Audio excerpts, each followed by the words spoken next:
अगर अडानी की संपत्ति डूबती है तो एलआईसी के, एसबीआई के जो करोड़ों ग्राहक हैं उनकी पूंजी तबाह होगी, वे घाटे में जाएं, वे तबाह हों, लेकिन मुनाफा हो तो अडानी का है। और इस बड़े अडानी घोटाले के खुलासे के बाद भी केंद्र की जो सरकारी एजेंसियां यदा कदा बहुत सक्रिय दिखाई देती हैं, वो ईडी हो, सीबीआई हो, वो इस मामले में कुछ नहीं करती।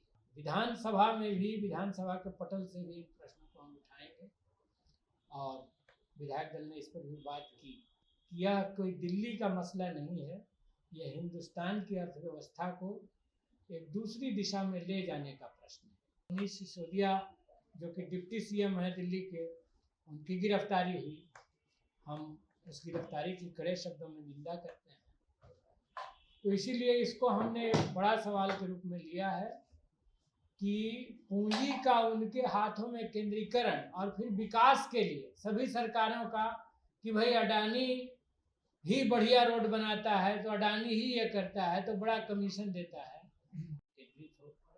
देश के सारे संसाधन उनके हाथ में सौंप दिए जाएं, खेती तक को उनको दे देने की बात चल रही है, जिस पर 3 कृषि कानून आए, जिसके खिलाफ देश का किसान आंदोलन लड़ा हुआ है।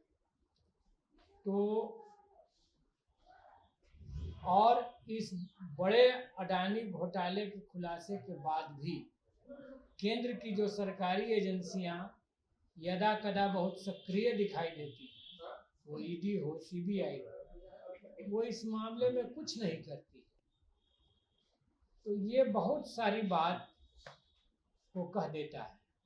विधानसभा में भी, विधानसभा के पटल से भी इन प्रश्नों को हम उठाएंगे और विधायक दल ने इस पर भी बात की कि यह कोई दिल्ली का मसला नहीं है, यह हिंदुस्तान की अर्थव्यवस्था को एक दूसरी दिशा में ले जाने का प्रश्न है। और उसमें घोटाला भी है, लूट भी है, लोकतांत्रिक संस्थाओं का इस्तेमाल न करना मतलब मनमर्जी ढंग से उनको यूज करने की सोच भी है।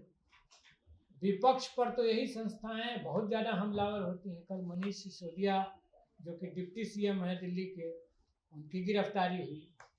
हम उस गिरफ्तारी की कड़े शब्दों में निंदा करते हैं। तो इसीलिए इसको हमने एक बड़ा सवाल के रूप में लिया है कि पूंजी का उनके हाथों में केंद्रीकरण और फिर विकास के लिए सभी सरकारों का कि भाई अडानी ही बढ़िया रोड बनाता है तो अडानी ही ये करता है तो बड़ा कमीशन देता है। तो इस ढंग से जो पूरे एक पैटर्न बनाने की कोशिश की जा रही है, घाटे का निजी माने सार्वजनिकीकरण और मुनाफे का निजीकरण। अगर अडानी की संपत्ति डूबती है तो एलआईसी के, एसबीआई के जो करोड़ों ग्राहक हैं उनकी पूंजी तबाह होगी, वे घाटे में जाएं, वे तबाह हों, लेकिन मुनाफा हो तो अडानी का है। तो ये जो पूरा पैटर्न बना दिया गया इंडियन इकोनॉमी का, भाकपा माले का विधायक दल इसको बहुत ही प्रधानता के साथ इस बजट सत्र में उठाएगा कि यह बिल्कुल देश को उल्टी दिशा में ले जाने की बात है, यह देश में असमानता बढ़ाने वाली बात है। और दूसरा, जो लोकतंत्र की प्रमुख संस्थाएं हैं कि ऐसे भ्रष्टाचार के खिलाफ देश में बड़ी बड़ी संस्थाएं बनी हुई हैं, सीबीआई है, ईडी है या और भी कई संस्थाएं हैं, वो जांच करेंगी इसका, उस पर जो भी अपराधी है उसको कटघरे में खड़ा करेंगे। तो उस पर हाथ मोड़ लेना मोदी सरकार की मिली भगत से ये बिल्कुल देश में अनुचित है। बीजेपी इसी पैटर्न पर देश को ले चल रही है। तो हम इसे बिहार विधानसभा में भी एक बड़ा मुद्दा बनाएंगे, ये हमने बात की है। इसके साथ साथ जो देश में महंगाई बढ़ी, 22 में ही किसानों की आमदनी दुगना कर देना था, लेकिन हुआ ये कि खर्चा दुगना हो गया खेती का। खाद की कीमतें बढ़ गई, खाद की किल्लत बढ़ गई, महंगाई से मान लीजिए डीजल पेट्रोल के दाम बढ़े, जिससे कृषि का लागत दुगना हो गया, वो बढ़ गया, आमदनी नहीं बढ़ी। जो